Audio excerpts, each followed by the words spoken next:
Hey y'all, Melissa here with you today, and today we're going to talk about waistbands on your leggings. So I'm going to be showing you two options. This one that has 1/2 inch elastic in the top and then a nice wide waistband, as well as how to do a fold down yoga waistband. Okay, the first thing you have to do in order to add a separate waistband to your leggings draft is determine where you want your waistband to end. Now we drafted the leggings to come all the way up to the natural waist, but if you don't want to wear your waistband that high, then the first thing you need to do is lower your finished waist measurement by that amount, and you draw a line on your pattern where you want the finished waist to sit. So you can see I've lowered my waistband a little bit. And then you want to determine how wide of a waistband do you want. For the first waistband we're making here today, I'm going to do a 3-inch wide yoga waistband. So when it's finished and it's folded in half, it will be 3 inches tall. And so you need to mark that down on your leggings pattern as well. Then remember to mark a seam allowance up from that so that you'll have room to sew your waistband on and still have it finished where you want it to be finished. And then on your leggings pattern, you can either cut the pattern off at that point, or what I like to do is just write which markings I'm using and then fold it down. And then you're going to cut your fabric out of the piece that looks like this. Then you want to measure where you want the waistband to sit, the finished spot. So I've got 3.5 inches here on this scale model is the finished half circumference of the waist. So I'm going to double that because this is only one leg, so that would give me 7. Then you want to take that number and you want to multiply it times 0.8 or so, and then you're going to cut your waistband at 80% of that full circumference. That means the waistband's going to be tighter and it's going to pull in more and it's going to hug you to keep your pants up.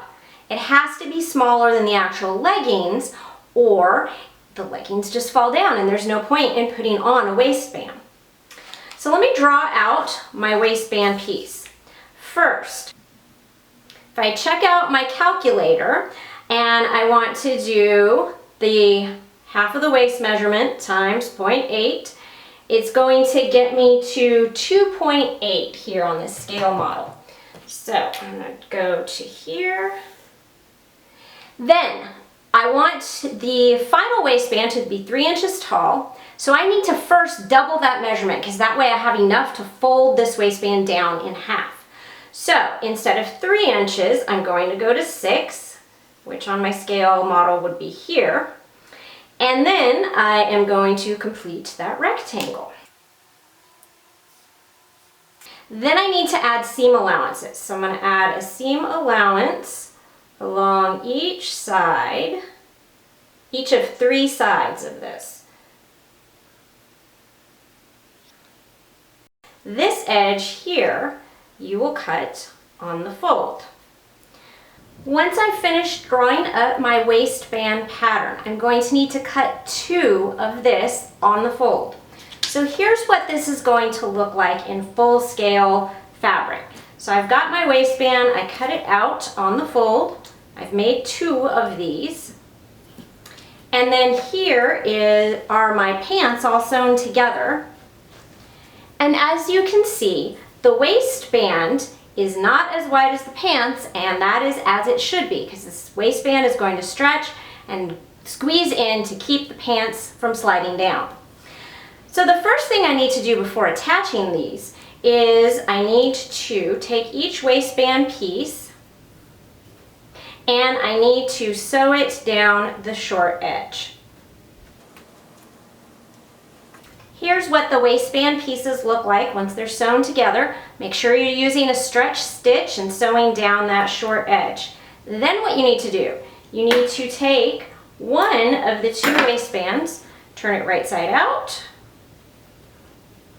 place it inside the wrong side out waistband, and we're going to stitch these together around that top edge. Now, if you wanted to, you could eliminate one of the seam allowances on top like not include this seam allowance up here.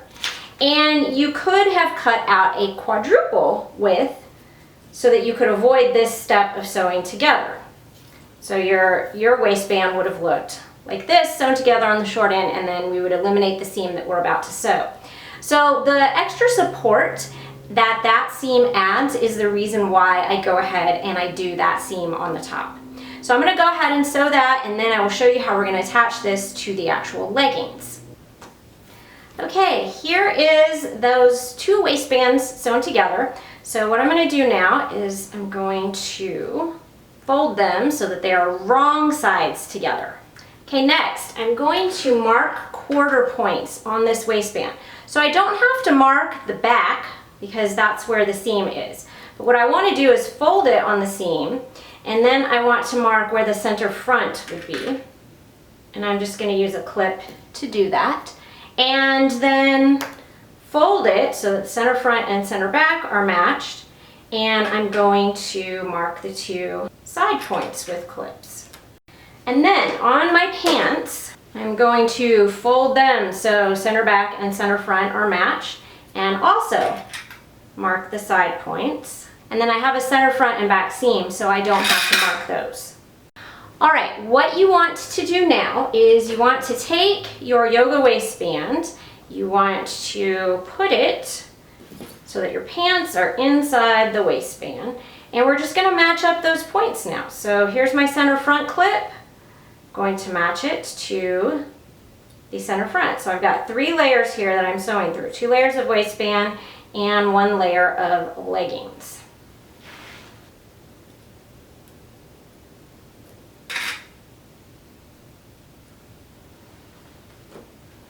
Okay, so I've got all of those points attached, and we're going to stitch around here.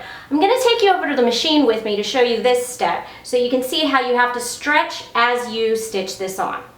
So bringing this over to the serger, I'm going to be putting my presser foot inside the leggings. So it's on the legging side, not the waistband side. And then the trickiest part is getting those 3 layers to stick together. Once I have made sure that there is some stitching in the actual fabric, what I'm going to do, see how there's more leggings fabric than there is waistband.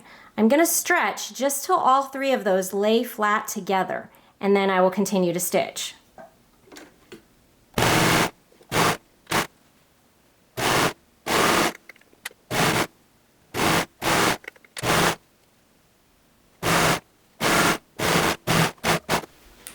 All right, once you have stitched that waistband on, here's what it is going to look like. So now when you wear it, you can fold down the waistband and have that wide waistband.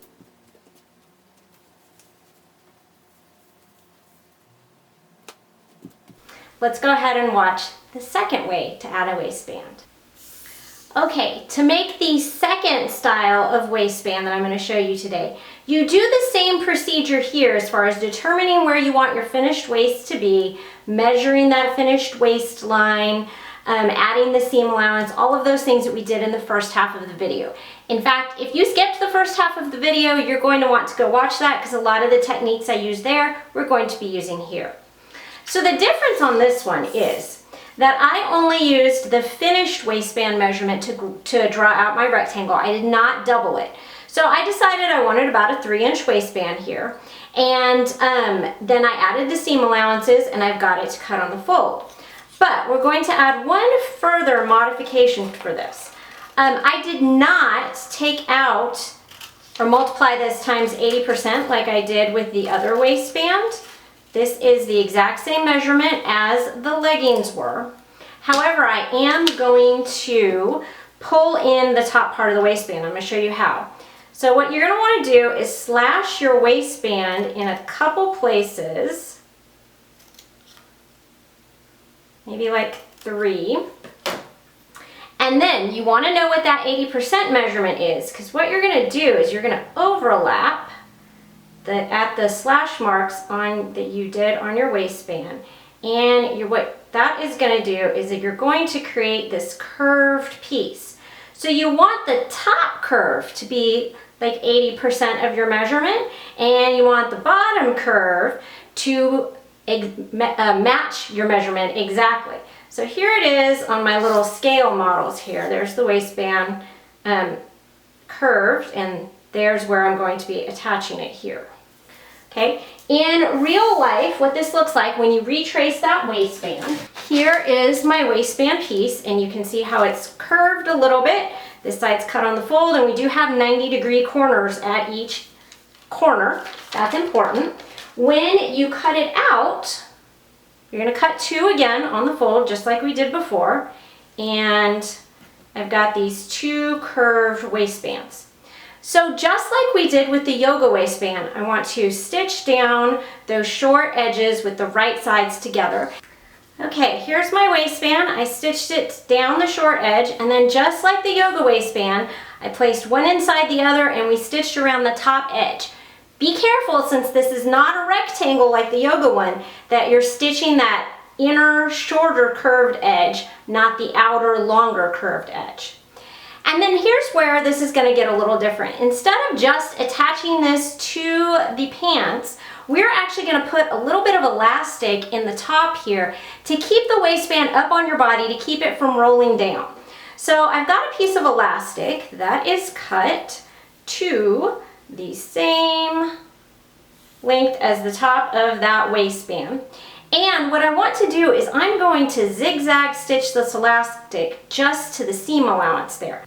So I'm going to take you over to the machine and show you how I do this, and then I'll show you what this looks like when it's attached.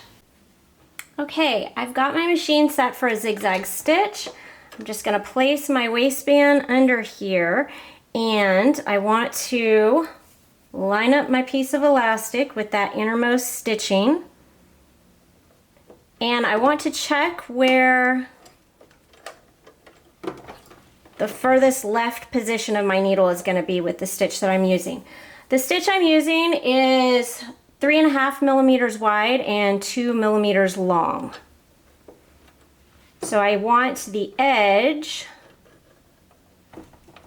to go right in on that stitching, and then I'm just going to continue to stitch the elastic onto that edge.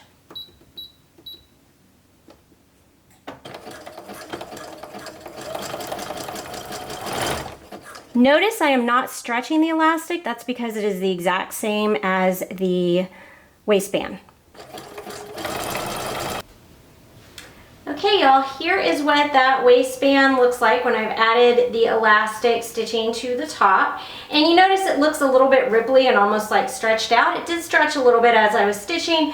That'll come right out if I steam press this with an iron. And then when I turn this so that it is wrong sides together, right sides out, you can see how it's going to have that extra structure just in the top. Now you could go with a zigzag or a cover stitch if you wanted and stitch on the top now to make sure that that elastic doesn't roll. I prefer to just leave it attached to the seam allowance on the inside and not top stitch it at all. Then to attach it to your leggings, you're going to do the same thing you did with the yoga waistband, where you are going to place the right side out pants inside of the waistband and match up the center back seam, find the center front, match up the center front, etc. You shouldn't really have to stretch to get this to go on, because these measurements, the bottom of the waistband and the top of the pants, should be equal measurements. You may have to stretch very slightly. If you do, that's okay. So this would be how I'd sew that waistband on. Okay, y'all, here is what the leggings look like when you've got that waistband attached. They've got that elastic up here in the top seam, but you can't see it because it's sewn into the seam allowance. And that's just going to add a little extra firmness at the top to keep the waistband from trying to roll down on you.